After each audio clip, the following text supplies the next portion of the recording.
안녕하세요. 커피앤톡입니다. 오늘도 방문해 주셔서 감사드리며 다른 사연을 읽어보겠습니다. 안녕하세요. 저는 이혼한 지 3개월 된 30대 돌싱입니다. 결혼한 지 약 3개월이 되었는데 어제 갑자기 예전 시댁이 생각나 이렇게 제 이야기를 하게 되었어요. 이혼 안 하고 아무 문제 없이 살았으면 얼마나 바보처럼 멍청하게 그게 맞는 줄 알고 살았을까 아찔하기만 해요. 시내가시 부모님과 충분히 이야기를 맞추지 않고 은덕을 제가 봐줘서 고마워요. 후회해줘서 이제 기자 내 이야기를 풀어볼까 합니다. 제가 작은 카페를 운영하고 있어요. 큰 프랜차이즈를 운영하고 있는 건 아니고요. 로컬 카페는 이미 해봤는데 장사도 잘 되어서 집안 도움으로 카페 사업을 좀 확장해볼까 고민 중입니다. 제 남편은 국무원 출신이라고 할 수 있는데 친한 언니의 소개로 만나 결혼하게 되었습니다. 부부 생활에 큰 문제가 없었고 굳이 부모님께서도 항상 칭찬해 주시고 친절하게 대해 주셔서 감사하게 생각하고 있습니다. 새 아이가 있는데 당신이 우리 집에 새로운 가족이 되어줘서 정말 환영해. 언제든지 내 아들을 우습게 하면 제가 엄격히 교육해 주겠다고 약속할게. 며느리 사랑은 시아버지 사랑이라고 하던데 당신도 한마디 해보세요. 너무 이쁘니까 이렇게 물어봐. 아이야. 너무 귀엽게 말하면 다른 사람 앞에서 아무 말도 못할 텐데, 어떡해.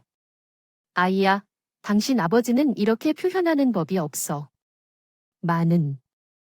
하루에 내가 보내주는 커피와 케이크 사진과 메시지를 몇 번이나 보내주는지 모르겠어. 나는 그것을 바라보며 붙다가 네에게 이끌리는 게 신기해. 이 양반이 케이크를 보는 것을 처음 봤어. 달콤한 거는 싫다며 안 먹겠다 하더니 내가 가져온 건 다 먹는다. 아니, 모델들과 온조해서 그렇게 웃었다고 하는구나. 그래도 이렇게 메시지를 보내주는 며느리가 어딨는지 모르겠어? 항상 감사하다. 무슨 일 없이 걱정하게 만들려고 전에 그걸 누가 가져갈지 걱정했었어. 고마워. 정말 감사해. 제 시부모님께서 선생님처럼 예쁘다고 했어요. 항상 만나면 맛있는 음식과 효자 같은 갈비찜을 차려줘서. 주신 것으로 지금까지 다운을 배려해 주시려고 설거지 한 번 시시치 않으셨죠. 그렇지만 결혼 생활을 하면서 문제는 신흥이었어요. 제 시내요. 아무래도 성격이 절한 것 같고 애인도 없는 것 같고 그래도 괜찮은 회사에서 인사팀 대리라고 하네요. 그런 시간은 항상 제 직업이 변하면 안 된다며 싫어했어요. 근데 언니, 아무리 언니가 돈 좀 있는 집에서 시집와 따진다 해도 우리 집을 무시하는 것도 아니고 어떻게 매번 올 때마다 선물 하나 톡 싸가지로 집안에 1번을 안 걸어들어요. 우리 집에 제사가 있는 것도 아니고요. 잠깐만 와서 밥 먹는 거야? 밥도 엄마가 하시고 설거지도 엄마가 하시고 좀 그렇다고 생각해요. 실직이 났다고 언니가 뭐 특별한 직업을 가진 건 아니고 작은 카페를 하는 것뿐이야. 소꿉놀이 정도라고 봐야죠. 누가 못할 일도 아니에요. 우리 엄마가 우리를 부양해 주시니까 편하다고 생각하는 건지요. 시모님이 없을 때는 그런 식으로 자기 집안을 무시하지 말라며 다 일을 하라고 압박하고 눈치를 준다더라고요. 한두 번은 넘어가는 게 아니라 제 마음에 안 드는 다른 부분이 있지만 말하지 못하는 부분도 있고 자기 엄마가 자신이 아닌 며느리를 위해 바빠지시는 것이 불편해서 싫을 수도 있어요. 그게 이해가 돼서요. 그런데 그렇다고 시댁에서 일어나서 자리를 뜨다니. 과일도 똑같으니 나나요. 또한 카페에서 베이킹하는 것도 결국 요리의 일환으로 볼 수 있습니다. 저도 요리를 잘해요. 그래서 처음에는 제가 식사 준비를 했지만 어머님이 더 불편해 하시기 시작하여 어느 날부터는 저가 도착하기도 전에 요리를 준비해 주시곤 했어요. 설거지도 제가 고무장갑 사용하는 것이 익숙하지 않아 카페에서 자주 했다가 주부손 습진이 생긴 적이 있는데 그 후로 어머님께서 보시고 나서는 설거지를 하려 할 때는 굳이 그러지 말라고 하셨어요. 그럼에도 여러 번 그러시길래 그 후로는 주로 외식하고 제가 카드로 결제하도록 했습니다. 집에서는 어머님을 위해서 행동하는 편입니다. 부모님은 저를 부러워하는 것 같은데 그럼에도 불구하고 계속해서 나를 싫어하는 듯한 태도를 보이시더라고요. 부모님은 저를 좋아하시긴 하지만 특별한 관심은 없으셨어요. 나에 대해 누군가 싫어한다는 이유로 그런 신호를 탓하지도 않으시고, 둘이 잘 지내라고 부담을 주지도 않으셨고, 그냥 예쁘다 하지만 무관심하셨어요. 말로는 남편이 속상하면 말하고 하시지만, 아마 실제로는 말해도 스스로 잘 해결하라고 하실 사람이 없는 것 같아요. 저번에는 아가씨가 제게 심기를 상하게 하는 말을 하고 있길래 시어머니가 보신 적이 있었어요. 가족끼리 밥 좀 먹자는 건데 싸울 것 없이 잘 해결될 이야기에 소리 높이지 말라고 했었어요. 하니, 엄마. 내가 그래도 이 집에 오래 살았는데 정돈할 수 있는 일이 있다며 내가 한 소리 아니겠어요? 이렇게 계속하면 나쁘잖아요.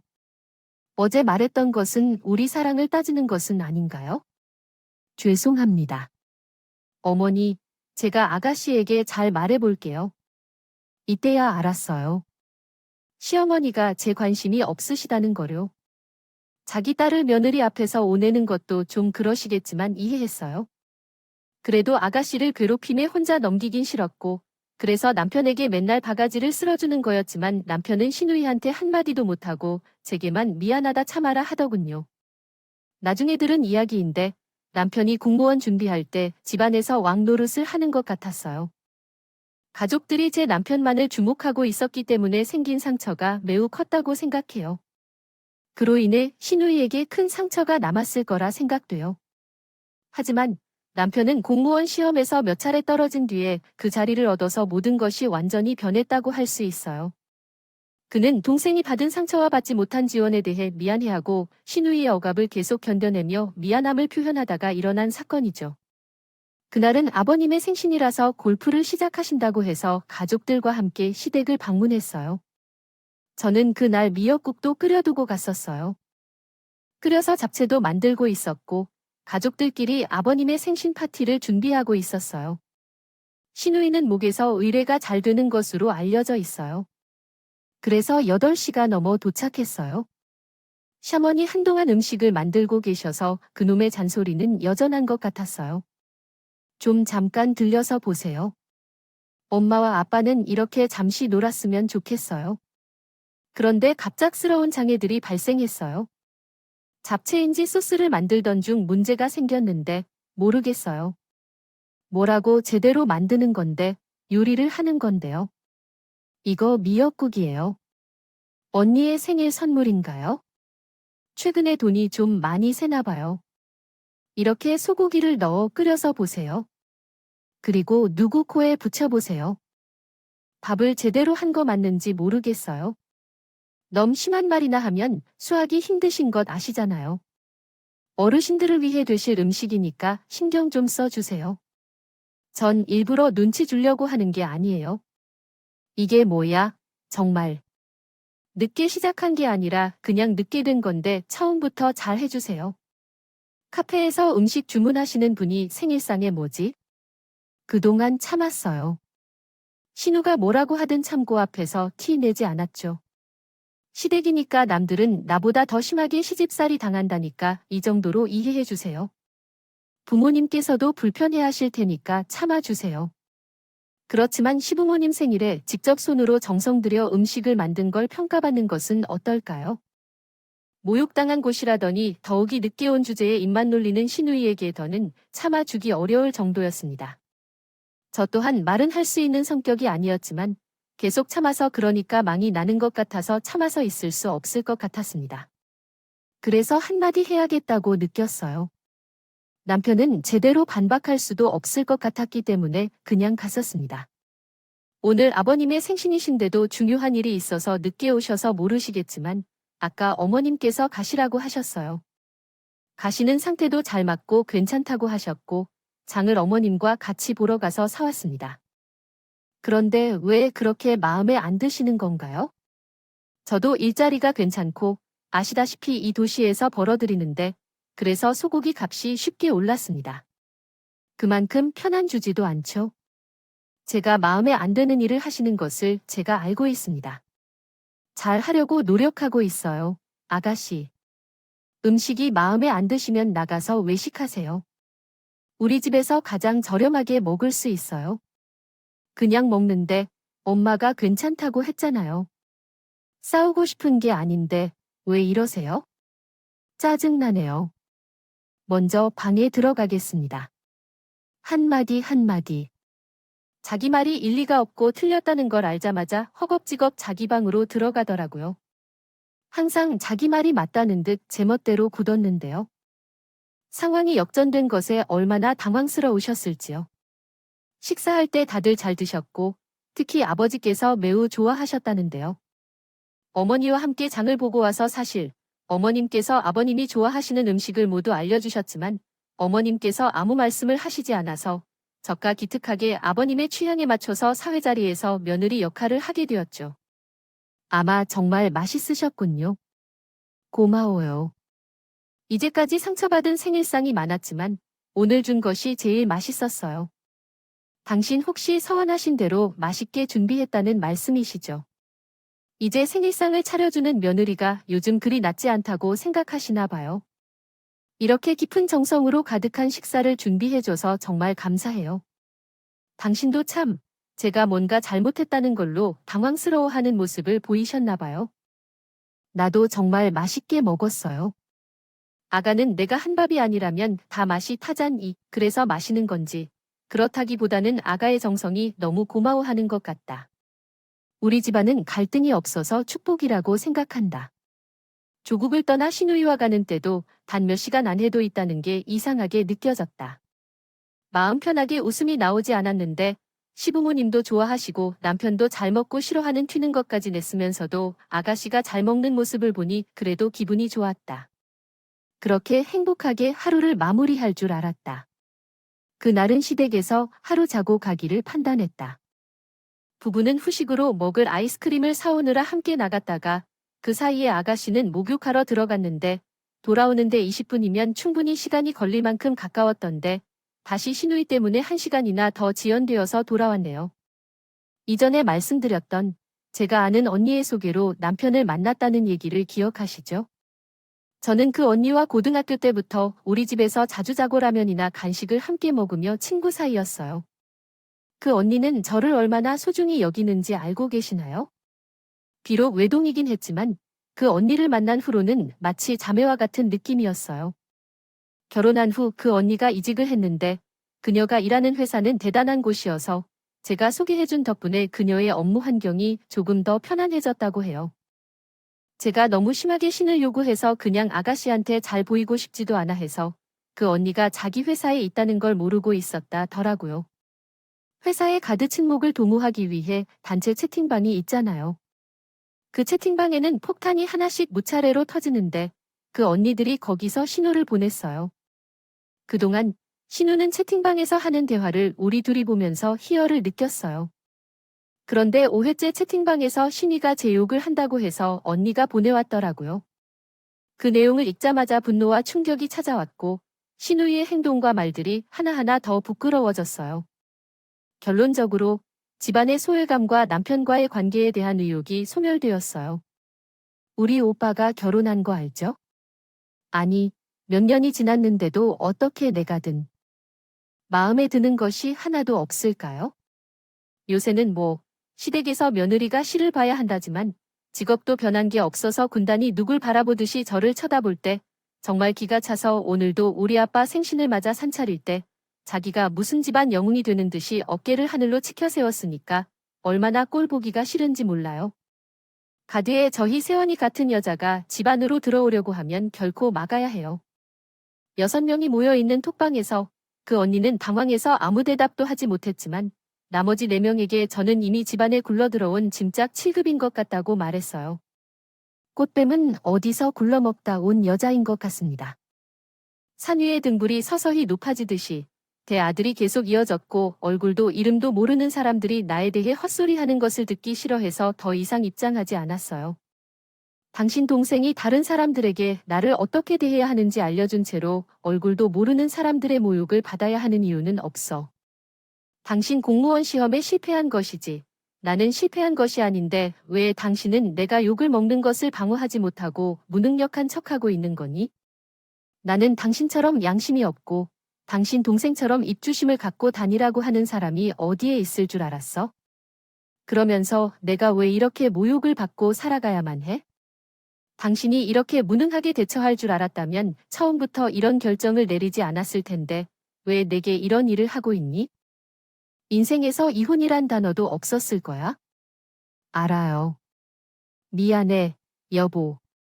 그 도리의 말이 정말 미안해? 한 번만 용서해 주세요. 제가 그기 집에다 신호소리 못하게 할게요. 7벌에만 한 번씩만 우리 엄마 아빤 너에게 잘 대접해 주시는 거 알지요? 아, 내 동생이 가난하다고 우리가 유난 것이 말이 되나요? 너를 필요로 하는 거예요. 당신 없이 삶은 생각할 수도 없어요. 제가 정말 미안해. 그 기집애한테 조사가라고 할게요. 됐고 사과할게요. 구모고 당신이나 아가씨께 제 입에서 없는 말로 모든 게 파괴되었어요. 이현이랑 하자. 나는 당신과 함께 더 살고 싶지도 않고 용서받고 싶지도 않아요. 당분간 친정에 있을 테니까 집에서 당신의 친딸은요. 어차피 4명이로 되어 있던 집이었고요. 뭐분 하라고 복잡하고 또 없어 이은 서류를 당신 집으로 보내줄 테니까 그렇게 하길 바래요. 오늘은 아버님의 생신이니까 내가 굳이 티를 내지 않겠어요. 오늘까지만 부부로 인해 사랑을 받겠어요. 아버님과 어머님이 아버님의 생신에 줄 선물을 하실 수는 없으니까 이게 제 마지막 배려입니다. 그동안 두 분께서 4개월 잘 해주셨기 때문에 그 은혜에 감사하며 이혼 선언을 하고 신혼집으로 돌아오겠습니다. 시부모님께는 하나도 티 내지 않았어요. 저한테는 아가씨 입주시 마시라고 했는데 찔렸는지 얼굴이 새빨개지더라고요. 라고 하다가 남편이 잠깐 자기 좀 보자며 밖으로 끌고 나가더라고요. 시부모님께 그 이 보기 싫어서 말씀드리고 저는 바로 잤어요. 다음 날도 몸이 안 좋아서 병원에 들렸다. 집에 바로 간다고 하고 일찍 나와서 저는 친정으로 왔어요. 이유는 친정에서 선방장이 이혼하라고 하셨네요. 어딜 감히 자기 딸을 모욕하냐며 세연이한테 막대먹은 말만 하는 그런 여자가 있는 집안이라 더는 엮이지 말자며 불같이 화를 내셔서요. 그치만 시댁에서는 하루가 멀다 하고 전화나 문자로 어떻게든 마음을 돌리려고 하셨죠. 세야가, 이혼 다시 생각해보면 안 되겠니? 자, 내가 자식을 잘못 균제했다. 내가 4달간 숨 못한 채야. 내가 이렇게 용서를 구할 테니까. 다 내 지니까 날 봐서라도 다시 생각해보세요. 만약 네가 불편하다고 하면 넣을 때 D씨는 등 앞에도 안 보이게 내보낸다. 등 안에만 박혀있으라고 할게요. 결혼도 못하고 직장도 편찮지 않은데 우리가 너무 오냐오냐 키워서 그런지 얘가 아직 많이 어리다. 내가 자식 교육 다시 해야 되겠다고 생각하고 있습니다. 너 없이 우리 집안 돈이 서방도 웃음을 잃고 있어요. 그래서 차라리 나를 용서하지 않으면 될 것 같아요. 남편만 용서하고 함께 살아보려 해요. 어머님은 잘못이 없어요. 저만큼씩 부모님 사랑받은 며느리도 몇 없대요. 그래도 이 의견은 변하지 않아요. 아가씨의 잘못뿐만 아니라 잘못이 여러 가지 있는 것 같아요. 제 남편의 태도에 상처를 받았고 아무래도 생각했을 때 이 사람은 궁지에 물려도 적극적이지 못할 사람이라는 걸 깨달았어요. 몇 번 어머니가 찾으시고 아버니가 전화하셨고 남편이 사과하고 미안하다고 하며 지금까지 받은 상처를 평생 다 바쳐 보답하겠다며 꽃사오고 편지를 써오는 정성을 보여주니 마음이 흔들리더군요. 남편이 앞으로 제게 잘한다고 약속도 하고 시부모 사랑을 한껏 받는 며느리가 되는 것도 흔치 않고 남편과 함께 할 수 있다는 생각을 해서 기쁘네요. 그래서 계속해서 남편과 대화를 나누며 커피도 한잔하며 마음을 다시 열고 있었어요. 그러다가 신우가 전화를 걸어왔거든요. 처음에는 거절했어요. 다시 뭐라고 내 속을 올려다보라는 말도 생각해냈거든요. 긁었을지 모르게 이야기를 했고 전화할 수 있는 시간이 새벽 1시에 없다는 것이 분명하기 때문에 술에 취한 친구가 무심코 막말을 했었을 거란 생각이 들었기 때문에요. 2일 후에 문자를 보내서 만날 수 있느냐고 물어봤는데 저희 부모님과 상의해본 결과 아마도 그 친구도 자신의 행동이 잘못되었음을 깨달아 사과할 수도 있겠다고 생각해서 그렇게 결정했어요. 만약 그 친구가 다시 모욕적인 언행을 하게 된다면 그 사실을 시부모님께 알리고 더 이상 그분을 만나지 않겠다고 마음먹었기 때문에 녹음기를 챙겨나갔어요. 언니가 이렇게 오랜 시간 동안 꾸려온 꿈을 망쳤다니 죄송해요. 하지만 다른 측면에서 보면 몇 차례 시행착오를 거치며 어렵게 공무원이 된 형이 지금껏 큰 일로서 로컬 카페를 운영하는 것은 그리 중요한 일이 아니라고 생각하면서요. 만난다고 해서 다 해맞는 것도 아니잖아요. 언니도 이건 이해 좀 해줘. 한여. 그동안은 그래도 가족이니까 이해하려고 노력했던 거야. 술 찾기 제가 뭐 놓치는 게 있을까요? 막말로 공무원이라고 하지만 고의적인 공무원도 아니고 제가 월 매출이 들어오는 순위 좀 더 많이 알아요. 아가씨 로컬 카페라고 무시한다는 건 굉장히 비합리적인 발상이라고 생각해요. 그 무시하는 건 우리의 태도로는 안 될 거라고 생각해요. 아, 그래요. 그럼 그것도 내가 미안해요. 어쨌든 전화저희 오빠 나 둘 다 용서해줬으면 좋겠어요. 제가 사과까지 했는데 여전히 집요한 건 우울한 거예요. 뭐, 언니가 도와줄 거라고 놓고 걷지 말라고 하던데 저희는 무시할 건 없어요.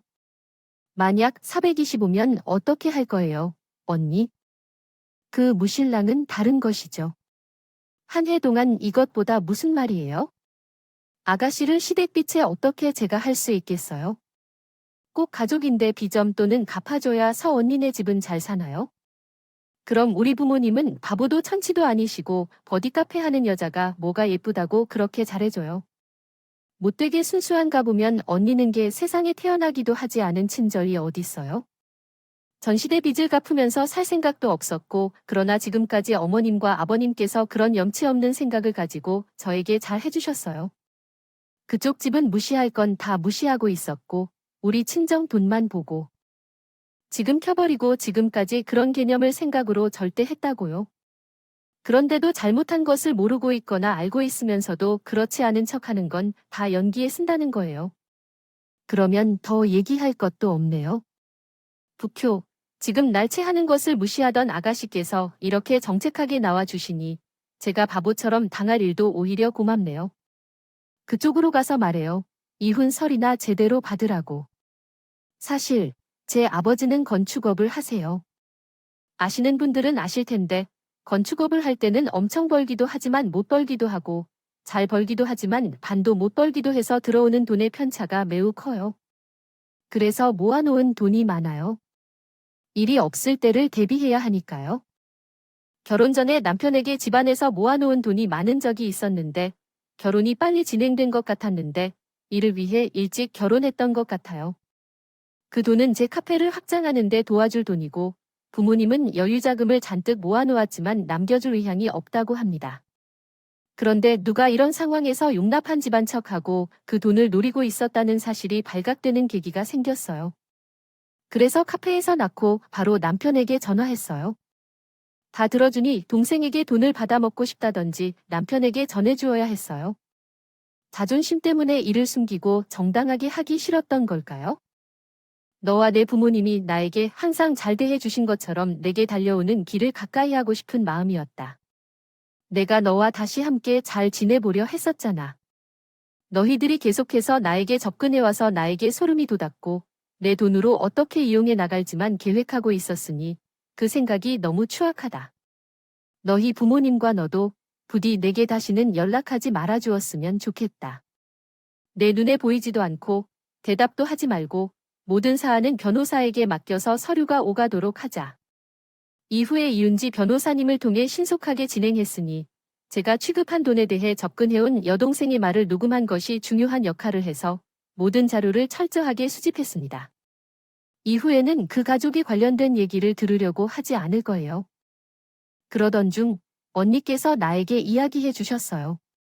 이제 전에는 남편이었던 그 남자가 사채까지 대출을 했다고 하더라고요.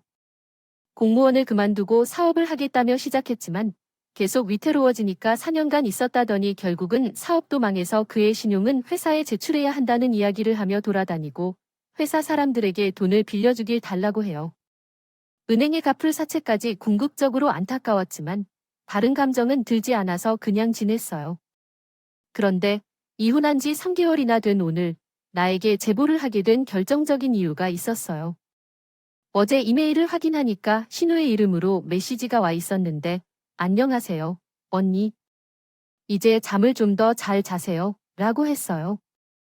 지난번에 언니가 출시하신 건강기능식품을 저희 집에 보내셔서 감사합니다. 전화로 연락하시지 않고 톡톡으로 찾아주셔서 이메일로 소통하게 되었습니다. 사실 오늘 메일을 통해 안부를 물어보는 것뿐만 아니라 돈을 빌릴 수 있는지 여쭤보려 했습니다.